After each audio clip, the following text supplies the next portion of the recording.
गोविंद शर्मा द्वारा लिखित कौन रोएगा आपकी मृत्यु पर, अध्याय 14। याद रखिए, प्रतिभा 99% प्रेरणा होती है।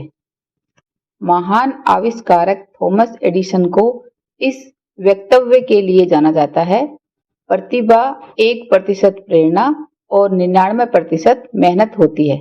जबकि मैं विश्वास करता हूं कि कठिन परिश्रम वास्तविक सफलता और संतोष के लिए आवश्यक होता है।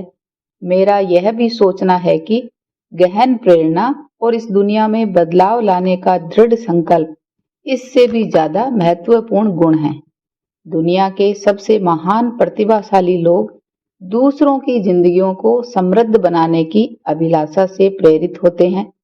अगर आप उनके जीवन का अध्ययन करेंगे तो पाएंगे कि यह इच्छा उनके जीवन की जरूरत बन गई थी। उनकी यह इच्छा उनके अस्तित्व का हिस्सा बन गई और उनके दिमाग की हर कोशिका उस ध्येय को पाने में जुट गई। एडिसन अपनी उस कल्पना को वास्तविक रूप में साकार करने के लिए उत्सुक थे। जोनास साल्क, जिन्होंने पोलियो के टीके की खोज की, वह दूसरों को इस खतरनाक बीमारी से ग्रसित होने से बचा सके। नोबेल पुरस्कार विजेता महान वैज्ञानिक मेरी क्यूरी मानव जाति की सेवा में अपनी रेडियम की खोज से करना चाहती थी।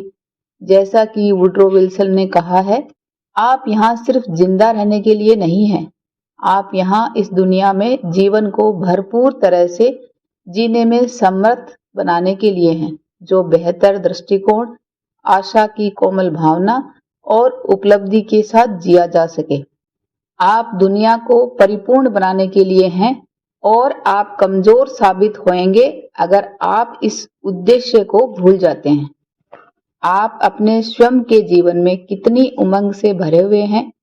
क्या आप सोमवार की सुबह बिस्तर से स्फूर्ति के साथ उठते हैं या फिर चुपचाप खालीपन की भावना में डूबे हुए पड़े रहते हैं? अगर आपको ऐसा लगता है कि आपकी प्रेरणा का स्तर जैसा होना चाहिए उससे नीचे है, तो कोई आत्म सहायता की पुस्तक पढ़िए या किसी प्रेरणादायी कार्यक्रम का कैसेट सुनिए।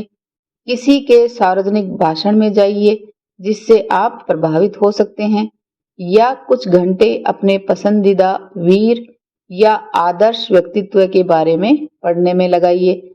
ऐसे लोगों के साथ समय व्यतीत करिए जो अपने कार्य को दिल से करते हैं और जिन्होंने अपना जीवन सर्वोत्तम कार्यों में लगाने की दिशा में समर्पित कर दिया है। प्रेरणा की पौष्टिक खुराक से आप अपने जीवन को बहुत जल्द जीने के लिए एक नए धरातल पर ले आएंगे। अध्याय 14 की समाप्ति।